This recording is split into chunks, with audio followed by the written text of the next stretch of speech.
From the Alvin and Rosalie Sarachek studio, PBS Kansas presents Hatteberg's People. Sometimes the most extraordinary lives are lived on the quietest of streets. Yeah, for decades, I've traveled across Kansas to find those stories, and tonight we share a few more from decades past. We'll travel back to meet the lawman whose neighbors were always behind bars, and the decorated general who traded battlefields for the front porch of a small-town mansion. Plus, the rancher whose pasture sounded less like a farm and more like an ancient thundering plains. And the man at the Wichita Eagle who could start an argument across the state without even saying a word. We'll also meet the woman who could handle the latest hairstyles and the most dangerous emergencies. Those stories and a whole lot more, all queued up and ready to roll on this edition of Hatteberg's People.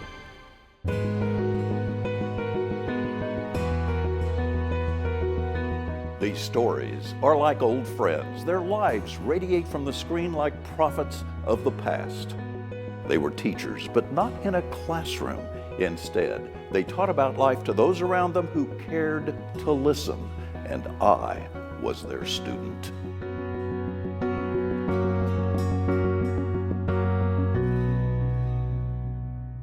For a balanced, happy life, experts say you shouldn't take your work home with you. But Earl Freeman had no choice. Yeah, Earl did dangerous, demanding work, and he and his wife couldn't get away from it. In fact, they lived right in the middle of it all. For most of us, it's nice to have a place to come home to, a place to relax, somewhere to call your own. Well, not everyone is that lucky. Take Earl and Helen Freeman. They live in Coffee County. He's the sheriff, she's his wife. He works 80 hours a week. He's always on call, and they even live in an old jail. This is a home. A bit imposing perhaps, but nevertheless, a home. It is the old Burlington, Kansas jail. Now who would live in an old jail? Well, a sheriff, of course. Meet Coffee County Sheriff Earl Freeman. This is his home. Meet his wife Helen. She's the one in charge of putting the homey touches to the place. The jail is located just feet from the new courthouse, and many people don't realize the old jail is now a private residence. Sometimes they'll just open the door and walk right in because they think this is an office. Maybe we're eating dinner and they'll walk right on into the kitchen. So, I keep the door locked anymore. In this home, there are locks to keep people out and locks to keep them in. There are 2 cells that still are used to hold prisoners for a few hours until they can be transported to another facility. So when the cells are occupied, Helen cooks for the inmates. The sheriff or his deputy gives the food to the prisoners so Helen never sees them. This would make many housewives uneasy, but not her. As long as they're locked up, they can't get to you. If they're on the outside, they can. Home is where you hang your hat, and for Sheriff Freeman, this old jail building works just fine. Inside, away from the cells, it looks like any other tastefully furnished home. So does it bother the sheriff that his work is so close to home? No, I think the sheriff should be close. You have to sacrifice to be sheriff, and I think this is the way it should be. You get used to it. Like if you live close to the railroad tracks or the airport, you get used to the noises, so they don't bother you as much. I've had people that run out of gas and come completely through town, and they wouldn't bother to stop a policeman they seen. They come to the jail and want me to get them gas. Well, when I answer the door, I never know what kind of a question I'm going to get.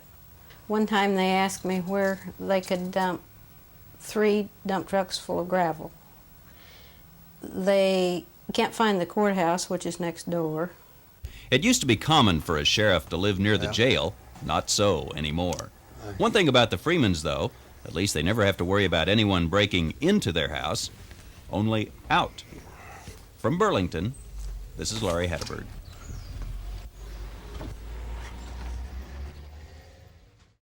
Now, Earl retired 3 years later, and he and his wife moved out of the jail. That old jail was then replaced by a more modern facility, and the new sheriff lived, finally, in his own house.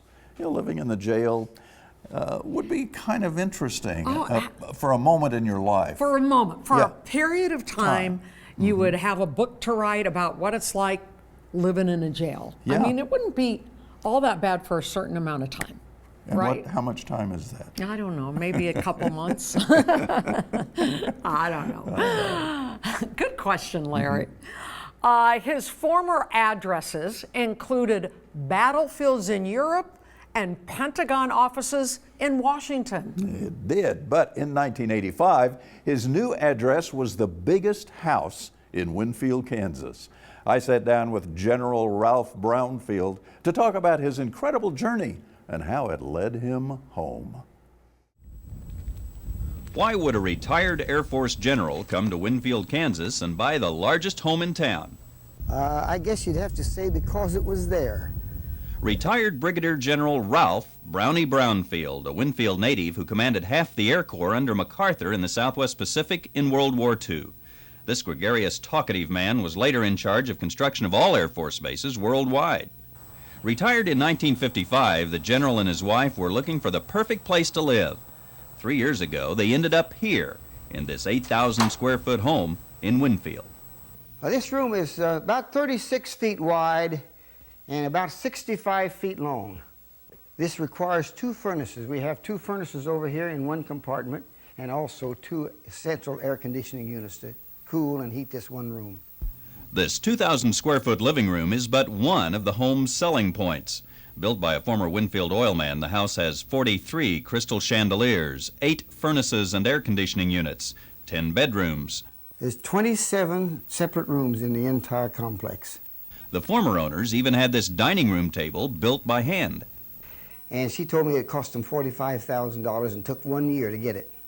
Well, the kitchen, to give you the scope of it, we have 2 stoves, a Gen Air and a Corningware top, and then we have 2 large refrigerator freezers, and we have 5 ovens. And toasters that pull out from the wall. Townsfolk called this place the Winfield Hilton, so a friend made the Brownfields these placemats. I think it was just due to the scope and size of the house and the number of rooms. Hello. Hello there. Hello there. Ralph and Christine Brownfield are also unabashed cat lovers. Here in one of their garages, they keep 19 of the furry felines and are the kind of folks that could never turn a stray away. Yeah, they deserve better treatment than they get. To be blunt, they're smarter than I am because they got me working full time for them. Relaxing when you look at them. That's what they relax. Yeah, and they relax you. Yeah. Yeah, you're a good talker. This bus Ralph uses in his oil business and for pleasure travel. He bought it new from Greyhound and had it converted to his specifications. He and Christine carry their 19 cats with them when they travel. Well, I love the cats in the first place, and I like having them close to me and get lonesome without them, and I know they're taken care of, and all my troubles are right here with me, and we enjoy it, and they enjoy it. Now, some might consider the Brownfields a bit eccentric. No, not eccentric, maybe a little odd. But I like to do what I like to do, and I like to relax. The Brownfields, just relaxing in Winfield. This is Laurie Hatteberg. We'll break into a run if she happens to jump. Now, the Brownfields didn't live in that house for very long. He died in Texas a few years later at age 82. That's where he is buried. It's one of those houses that you visit, and it's kind of is kind of an odd house. But it was the largest house in Winfield. It's so weird. It was a large house in your hometown. Yeah. And we loved seeing the inside. So often you pass by these mansions or very large house, you go, what's inside there? Yeah. You know, what's that look like inside? And you got in. And I'm guessing most people in Winfield aren't even aware that it was there. Probably not. No. Now they are, maybe again. Hopefully. Okay. There was a time when buffalo roamed the countryside in great numbers. But even in 1984, that was ancient history. It was, and after being nearly killed off, buffaloes became more of a novelty kept by people with space and resources who appreciated them. Wayne Austin was one of those people. Wayne Austin would normally be traveling down this road near Elbing, Kansas to go to work. Because of layoffs at a local aircraft plant, he is instead preparing to feed his hobby. Some people collect stamps. Wayne collects buffalo. He is, you might say, a buffalo fanatic. If you're prepared to take care of buffalo, they're not that hard to take care of. A century and a half ago, great herds of buffalo, numbering in the millions, roamed the prairies in the Midwest.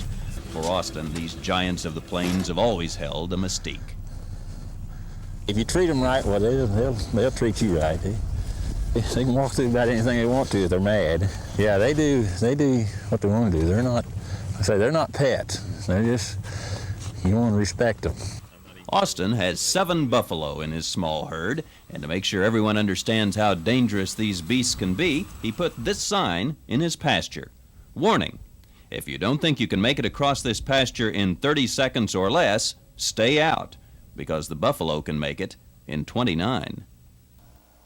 His interest in these animals began when he was a kid, and he started collecting buffalo nickels. How many nickels does he have?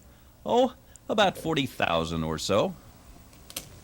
Got one here that I didn't know I had that. So how much is a buffalo nickel worth these days? I would say they're average worth 50 to 60 cents on average. Someday, Austin says, he'll give these nickels to his kids. Now, they're all kept in a bank vault. But it's the real buffalo, the ones that are part of America's past, that give Austin his greatest pleasure. And he's no different than you and me. He also has dreams. He'd like to raise these for a living. Well, I'll get me a big ranch first, and then try to raise 100 or so of them. But that's a dream. For now, Austin is content with simply owning a part of America's heritage. Yeah, I enjoy watching them.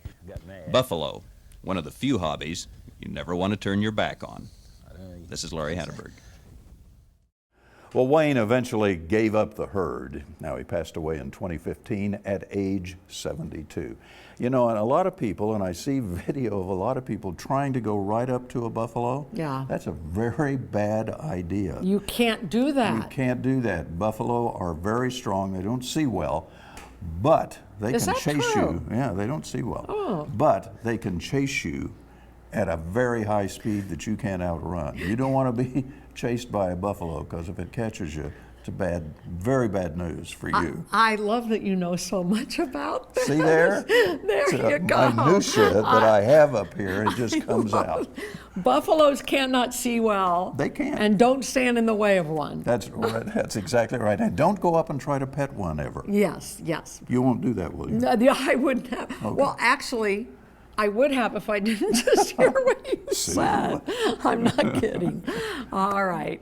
In the bustle of the newsroom, the loudest opinion isn't always spoken. Sometimes it's drawn. And at the Wichita Eagle, the pen drawing, that opinion often belonged to Richard Croson.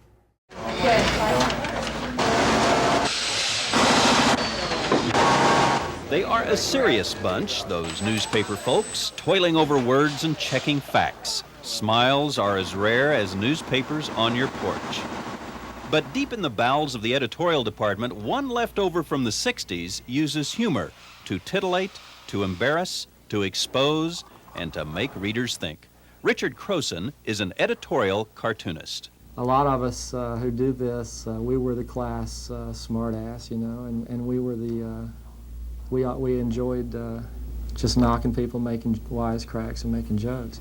It's tweaking the nose of the status quo whenever possible, and that's just, you know, that's a lot of fun. You know, to somebody like me who came out of the 60s and never quite got over it. His second love is bluegrass music. He plays banjo and guitar with a group called Lone Run.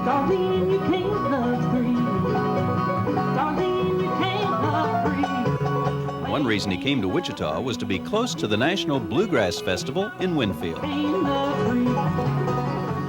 But it's his pen and ink that brings him close to the heartbeat of the city, a pen that politicians see as sometimes more powerful than the written word. Well, it's got to be no secret to anybody that sees my cartoons that I really love drawing Dave Bayouth. I think he does a better job through his cartoons than the whole editorial page itself. He's God's gift to cartooning. That's what he seems to highlight on my bald head and my eyebrows. But other than that, he does a great job. And so is Stuart Berger. The two of them are just more than I could have ever hoped for in my wildest dreams. It's an honor. Heck, he makes me look better than I normally look. I actually sort of support his policies, but I still can't resist just drawing him in a slightly malicious way. I'm the only guy I know. The caricature is better than the real thing. The best editorial cartoons, I think, are the ones that hit hard and fairly simply, and don't waste time trying to explain all the different aspects of the issue. Opening the paper to the editorial page, the cartoons appeal to the reader's emotions. It's just to make them think. Well, after a long and celebrated career, Richard Croson took a buyout from the Wichita Eagle in 2017. Yeah, but he hasn't put that pen down yet. Today, Richard is semi-retired, but still creates freelance editorial cartoons for the Kansas Reflector, and he plays guitar in the Wichita-based Celtic band Tullamore. A very talented guy, you know. He plays the guitar. Isn't that cool? I like the sharp point of his pen. Isn't it? You know. He plays that very well. He right? plays that very well. And I see his cartoons every once in a while. I mean, Yeah. he will publish one, and I'll see it on Facebook somewhere. Well, but so he's still active doing this this was stuff. 1989. Yeah, a long time but ago. after that, I mean, he had a career till 2017 at the Wichita Eagle. Yeah. But some of his political cartoons went national Yeah. a couple times. Yes, so that's true. He's kind of nationally known. He is. Our star. In 1986, if you stepped into Mary Milner's hair salon, you knew you were in capable hands. You did, but the folks in her small town knew that in a real emergency, Mary would trade her comb and scissors for a helmet and fire hose. She said her mother used to always say it was time to plant corn when the cottonwood leaves got as big as squirrel ears. Have you ever heard that? Welcome to a small town, Hudson, Kansas. It's here that they make the famous Hudson flour, but that's not why we came. But the older people in this town have more of a social life than the younger people. Nor did we come to this town to do a story on the lifestyles of the town's 150 residents. We came to talk to the Stafford County Fire Chief. Usually fire chiefs are older people, usually men. And usually aren't beauticians.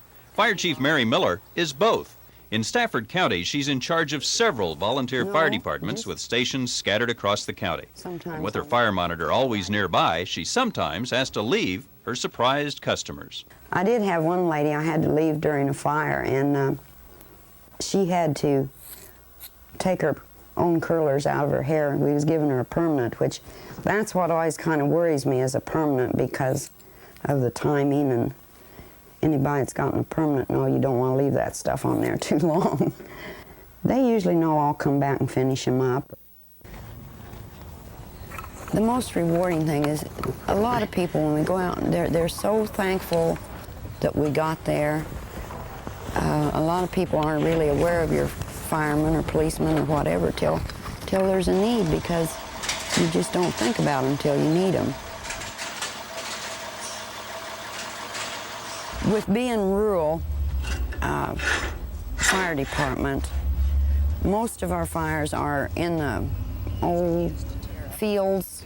Our structure fires, most of the time, by the time we get there, all we can do is save our surrounding buildings. There's kind of a standing joke that we always save the foundation. When we go out and make a good save on a fire, I think everybody feels good about it.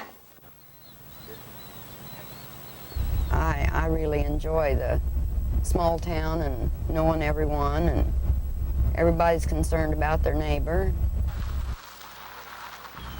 I just like the small town. I've lived in small towns all my life. Well, Mary served as fire chief for 19 years. She died in 2018 at age 78. I'm fascinated with people like that who have two interests in their life, their regular job and then there's one over here that helps a lot of people. One really, really sweet and dainty, and one Got to carry that fire hose. Got to get over there. You go, Mary. I love that. In 1989, Larry found a true Kansas love story in Winfield. Glenn Morgan was 90 years old, and his wife Gladys was still right by his side. I love Winfield. Okay, and Glenn wasn't one for sitting still. At 90 years old, he was still earning a paycheck doing manual labor, proving you're never too old when you're powered by love and hard work. Yes, there's another one in there. I saw it a while ago. Here it is. Yeah. Yes. We don't have much room here, but we try to raise a few tomatoes and a few peppers. That's Gladys Morgan, and this is her husband, Glenn. I don't know what I'd do without him. Glenn is 90. Gladys is, well, not as old as Glenn. Their small backyard boasts flowers, insects, and a couple of people who are just plain folks. We're just ordinary old farmers.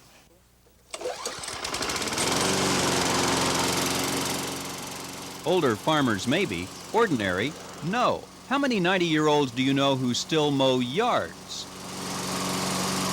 He can stand this heat better than anyone I know, better than I can. Glenn likes work. Never in his life has he shied away from it. He always mows his own yard, and he has 2 other customers to boot. Well, it's all in a day's work. That's all I know. If you first sit down in that rocking chair, you better watch out. It's got you. I've never found none yet that couldn't do. I think sometimes that he better watch it, but he seems to get along pretty good in this heat. Trying to get back to my little gal. He's wondering if she's cooking something, ready to have something to eat. Are you tired now? Nah. I'll stay with you all day. In fact, I didn't think we'd ever see our 50th anniversary because, you know, he was 33 years old and I was 27 when we were married. So in their backyard full of life, Glenn and Gladys Morgan are too. After 50 years of marriage, they are still in love. Good for another 10 years. Well, Glenn and Gladys were together for 6 more years until he passed at 96. Now, Gladys lived until 2010, and she made it to 105. And I think they lived that long because they didn't just sit in a rocking chair and do nothing. They were out and they were active and doing stuff, and that's great. Always involved. Always involved. Okay, so I was nagging my husband the other day because he was climbing a ladder and doing the weed eater, and I don't do that. Yeah. You might get hurt. But you're getting old. But you don't want him down at the coffee shop just having coffee and donuts with the guys, because that isn't accomplishing anything. This way he's working. If he brings home some donuts, I'm all for it. Okay. That is a wrap for this week. Now that federal funding has been taken away, PBS Kansas needs to decide which programs to keep and which to cancel. Now, Susan and I volunteer our time here at Channel 8, but producing television shows, it is expensive. If you would like to see Hatteberg's People continue, you can go to kpts.org and make a $100 donation to help keep this show funded. And as a thank you, your name will appear in the closing credits each week as a valued supporter. And believe me, we thank you for your support. We sure do. We want to keep Hatteberg's People on the air till we're 105. There you go. I like that. Thank you for watching. I'm Susan Peters. And I'm Larry Hatteberg. We hope to see you again very soon.